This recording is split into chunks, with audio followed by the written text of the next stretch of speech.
Hi, my name is Gibson, and I'm the co-owner and creator of the Personal Development School. This is your daily breakthrough video, and in this video, I want to talk a little bit about principles of giving. And I want to highlight the relationship that fearful avoidance, I will do one of these for the anxious preoccupied attachment style as well. And I'm still going to do the core wound series, but I just felt really inspired to share this today, specifically because of the fact that I see fearful avoidance really struggle with their relationship to giving. And unless we have a healthy and balanced relationship to giving and receiving, we will not only always be operating at a deficit in life, but we are more likely to not have thriving relationships, have challenges with our health, have resentment in our relationships, and keep our resentment tanks full. And I want to talk about some really important principles that I see specifically for fearful avoidance. So I'm going to start this back by talking about how fearful avoidance tend to develop an unhealthy relationship to giving in the first place. And it's usually the fact that fearful avoidant attachment style in their upbringing, in their childhood, often have some kind of circumstances where they really take on the emotions of their caregivers. And it could be because they see their caregivers struggle, fighting in chaos, struggling emotionally, struggling with addiction, depression, anxiety, any pervasive thing that's really disruptive. The child, because they are hyper attuned to the caregiver, takes on, and this is actually part of what literally creates fearful avoidant attachment style. So there's a natural thing that happens when there's a caregiver that's struggling and the child sees it visibly. Number one, the child is likely to get parentified, so they're likely to take on roles and responsibilities that are theirs, and I'll do a whole video on this, far too early, which creates this sort of having to grow up too soon thing that happens, but also it creates this interesting relationship where this individual literally is essentially conditioned to take on things that aren't necessarily theirs and feel a natural responsibility towards lots of things in their external environment. And as a result of this, they can feel super empathetic towards people. They have poor feeling boundaries. They often take on other emotions as if they are their own. And it's basically like an adaptation gets made in the fearful avoidant attachment style's young mind that says, if I can take all of this on and I can at least make it a little bit better, I might be safer than I currently am in this environment. Because I want you to imagine this fearful avoidant individual grows up in a home where they know they're dependent on their caregivers for survival. Like without them, they would literally die. So if you have a caregiver who isn't, okay, you want to do everything you can to try to add to the okayness of the environment and the situation that you're in, because it's increasing your chances at survival according to how your subconscious mind is perceiving the situation. And so as a result of that, there is a natural tendency towards thinking that you are responsible for things that you aren't necessarily, to feel like you really feel a lot for all different people around you, and you're really concerned and consumed by the feelings of others around you as a general rule, friends, family, partners, everything. And you usually get rewarded or positively reinforced through how you show up to help or serve. So I'll share an example of a client I was working with once who was FA, and they were saying that their mother was an alcoholic and was really emotionally unavailable, but when she would drink and her son would take care of her, she would sometimes become really loving and be like, oh, thank you, and sort of playful. And this individual who was basically getting emotional neglect until the mother was drunk and being taken care of, got so much out of the fact that his mother was drinking and needed him or wanted to rely on him, or that those were the times he was getting emotional connection and some level or degree of attunement, which is something we are all wired to crave and desire. And so that's one example. Of course, there can be so many, but there's usually some level of positive reinforcement, even if it's just in your own safety and in your relationship to yourself. So these are really important things to become aware of. And another point that I want to highlight here is that the fearful avoidant also becomes hypervigilant. They become really good at hyper attuning to the feelings and needs of others to try to figure things out and try to create more safety than there currently is in the environment that exists. So all of this together basically creates this relationship within a fearful avoidant person and the relationships around them where they feel more responsible often than they should for other people's feelings and needs, way more aware than the average person of other people's feelings and needs, because their subconscious has been like, if I can get super aware, I have a better chance at surviving. extremely empathetic, and then your poor boundaries or lack of relationship to self and hyper attunement to others has been positively reinforced, which means you're naturally going to have poor boundaries.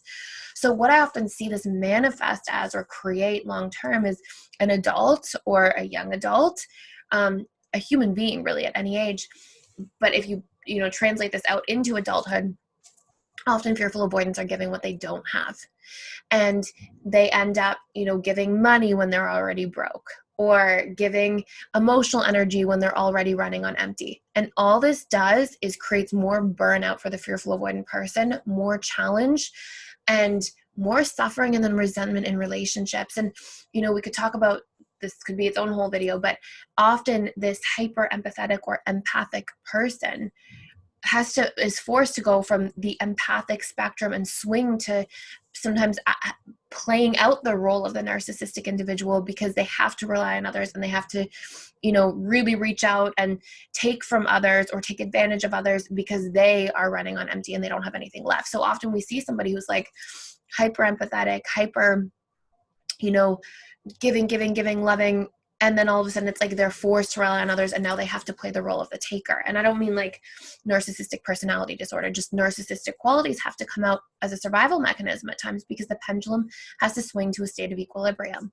So as somebody who personally was fearful avoidant and did a lot of reprogramming of my attachment style and a lot of deep work on myself, this was something I was really guilty of in my late teens. I noticed big time, where I was so giving and so there for people, but I really needed to learn how to be there for myself. And there were so many times I gave as a person, and I gave too much, and then I, nosedived because I didn't have enough to give yet. And then I would feel frustrated or have to withdraw from people or relationships or create some kind of really strong boundary to protect myself from people that were taking advantage, when really it was that at a deeper subconscious level, I had a habit of taking advantage of myself to give to others.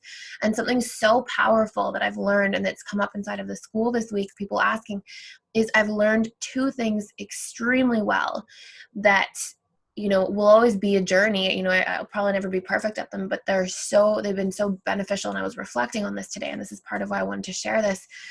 I've learned to be really clear about what my personality needs are, what I need as a human being to get a full cup. And I'm willing and understand the absolute necessity of being able to put things on hold if my cup is not full. And I know that if I don't do that, if I'm not, checking in with my cup and filling it, then there's going to be a challenge or issue long term. I'm going to have to put things on hold out of not a conscious, intentional choice anyways. So that's really important. And number two, I've learned to only give what I have. And it's funny because today I was, having a conversation with a family member, and, I'm hopefully going to be able to help them with something that's very important. And, years ago, a decade ago, that wouldn't have been something I would be able to do because of the fact that I was giving things I didn't have. But I've learned to check in at the stages and go, okay, can I afford to give this right now? Can I afford to give money? Can I afford to give, whatever it might be? Can I afford to give emotional energy? And if I'm not operating in a space where I'm making an extension, I'm making a compromise instead of a sacrifice, then I say no. And that's not easy. It's not easy for somebody who really cares for other people and really values other people. But until you practice giving in stages and knowing that you're sort of moving up and you're feeling fulfilled and whole in all the 7 areas of your life, career, financial, mental, emotional, spiritual, physical, and all your relationships, until you're really feeling whole, then you're giving in a way that takes away from you, which means you're only ever going to be able to give so much, within this little space of like overextending yourself and pushing yourself, beyond what's okay for you. And it might work short term, but long term, then you have to equilibrate from that. But if you are becoming more whole, becoming more balanced, checked in with your personality needs, what makes you whole, and also able and willing to receive from others, receive love and compliments and supportiveness and all these different things, then the more whole you are, the more you will be able to give long term.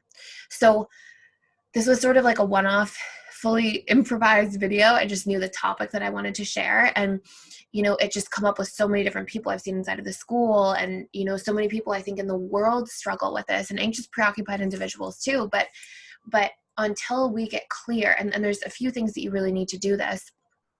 You need your personality needs. You need to be clear with what those are. We have great courses inside of the school, and we're still doing the with you discount, the sale for 25% off. I'll put a link right in here to access that. Also, we have a summit. I forgot to say this at the beginning of the video, but we have a summit with like 9 different relationship coaches or therapists, psychologists, all these different people coming together. It's going to be amazing. And I'll put a link in the description of this video at the bottom. And so you can access that. It's free, the summit, which will be wonderful. So that's this weekend, the 20th and the 21st. Is it the 20th and 21st? Yes, 20th and 21st. So, so until we get into a space where we're able to understand our personality needs, literally what we need to feel in alignment, to fill our cup, to feel good, empowered, excited, and balanced in our lives, and until we create time for those things and we don't commit to or do other things until we're good there, until we're in alignment there. And part of the importance of knowing what these things are is that we know what to say yes and no to. I know, for example, that I have a much higher need for emotional connection than I do social connection. I prefer deeper, more connected relationships where people are sharing and vulnerable and honest and deeper conversations. And so I know, for example, if I'm not getting my emotional connection bucket filled and somebody invites me to a social event, I should probably say no, depending on what the type of social event is, to be able to make sure that my emotional connection bucket is filled instead, and focus on that, because that's when I feel the most aligned and fulfilled. There's other buckets in my personality needs. That's number 4, but just as an example to show. So we need our personality needs, and we need to do our boundary work. There's a wonderful boundary course inside of the school. I seriously recommend, if you're struggling, jump in and do that too. And then we want to have then there's a life mapping course, like a life purpose and life mapping. It's called Mindset Mastery and Life Mapping course. And it's about then taking this understanding of yourself, this blueprint of who you are, and creating space for it, and creating a plan and a vision around it. And again, it's just, this will allow us to know what our yeses and nos are, to strengthen our self-identity, to be able to create more wholeness in ourselves, so that long term, the more we grow and the more whole we become as individuals, then we can really give in a way that's not taking away from us. And so I just sort of felt like sharing that today, and the importance of it, because it's such an important lesson. And I think we're just conditioned and socialized to such a degree that's like, you're a good person if you're sacrificial, if you sacrifice everything, if you are, so selfless. And yeah, it feels really good to give. And some people like myself have a really high basic human need around contribution.